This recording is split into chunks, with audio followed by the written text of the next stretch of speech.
First Samuel chapter 21.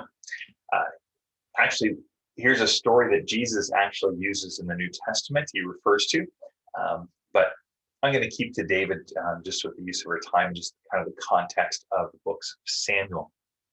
David, again, he's on the run. He's left Jonathan. Saul's against him, and he stops in the town of Nob. I don't name these towns. This is a town that was populated by Levites and priests. And he's with some soldiers that were loyal to him. But here, David, he lies to the priest about the reason of him being there and for the need for supplies. And there's all sorts of things here that we can't answer. There's so much speculation here. There's possibility that this is a priest, and this town is where David's actually kind of prepared some things in place just in case. If I do need to run from Saul, he might expect me to go home. I'm going to put some things in a place with people I can trust to hold something for me or to help me in a time of need. Because Goliath's sword is here. The previous time it's mentioned, Goliath's sword is in the tent of David. And so it's, how did the sword get from David's tent to Nob? Reasonable, but we don't know for sure is, well, David took it there, or David sent it there for an emergency. Again, but even that is speculation. There's all sorts of things going on here. And why all these speculations happen, why, again, if you read commentaries or read things, you get all these speculations, is because David's behavior here is potentially very troubling. He lies to the priest. He's not there on a secret mission for Saul. He's not, wasn't given it, and it was such an emergency that he didn't take any weapons or food.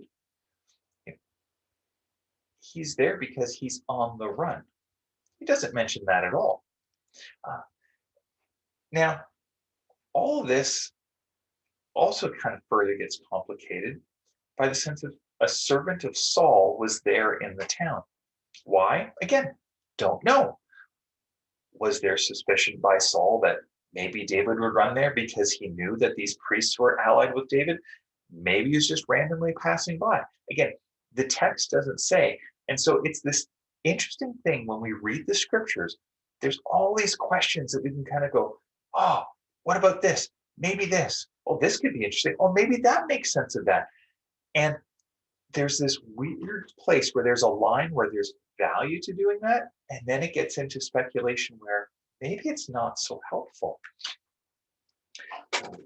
And so where that line is here, I'm not even sure exactly where that might be. What we do see is David then flees from the spot into Philistine territory, going to Gath, the very place that Goliath had lived. I mean, imagine, you live in Gath, and all of a sudden the guy who killed your champion a number of years ago shows up at your gates carrying the sword of Goliath. Why David went there?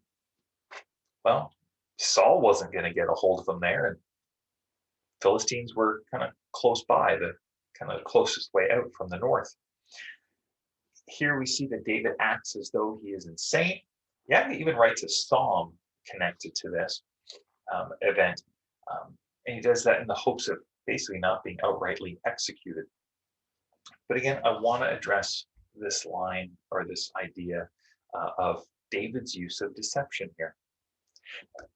Nowhere in the text do we see here that David is condemned or affirmed for his deception. So again, we want to be careful as to not say more than what the text says. It's a great example of, we want to be looking at the overall picture of Scripture to try to help us understand, even recognize we still may have some ambiguity here. We know in Scripture there are times where deceptions are made, deceptions are voiced, and they are affirmed. The midwives, for example, in Exodus, lying to Pharaoh about why they can't kill any Hebrew boys. God blessed them for what they did. We read that in the text. Rahab in the book of Judges lies to the leaders of her city to protect the spies. She's listed in Hebrew as doing that by faith. We also know the ninth commandment is don't bear false witness. And there's some who go, well, that's actually just talking about in court. You're not supposed to lie in court. I think the ethic of Jesus goes farther than that. While Jesus didn't say this one in particular in the Sermon on the Mount, kind of does fit. It's not just in court. As Christians, we're called to be honest. But is honesty always the best policy? Not a proverb. And, is that, Jimmy, it's license to lie whenever we want? No. Everything has to come under this rubric. Love the Lord your God with all your heart, soul, mind, and strength, and love your neighbor as yourself. That's where we can try to discern when there may be, shouldn't be often, shouldn't be frequent at all, but there may be times where deception is an act of love. The cliche is, World War II, if you're hiding Jews in your house and the Gestapo comes to your door, are you hiding Jews? No, I am not. That's loving towards those you're hiding. It's actually loving even towards the agents who are about to carry out an evil action if they find.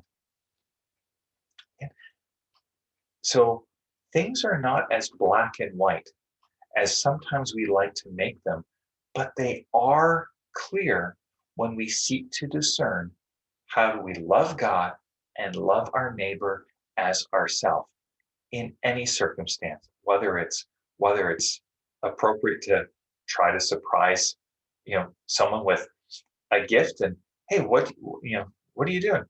Oh, I'm not planning anything. Yeah, you're planning a surprise party.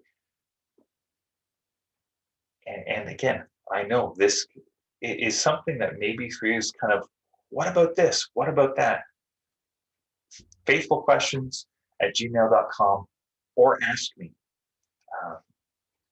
Simple black and white principles can't help us to live out the ethic of Jesus in a world where there's brokenness and sin and evil and injustice. And what honesty is what we're called to be as followers of Jesus. We're called to be truthful. We're called to also speak the truth in love. And that means not everyone is always best served by being given the whole truth. Sounds sketchy in ways, but consider again the whole picture of Scripture. I may have just untangled a whole rat's nest. Maybe it's not a bad thing. It's always good for us to reflect on the teaching of Jesus. As you do today, may the Lord bless you and keep you. May the Lord make his face to shine upon you. May the Lord be gracious to you. And today, may you know the Lord's peace. As we look to be people that Jesus taught, let our yes be yes and our no, no. If we say something, we need to follow through on it. But that's also a slightly different issue. God bless.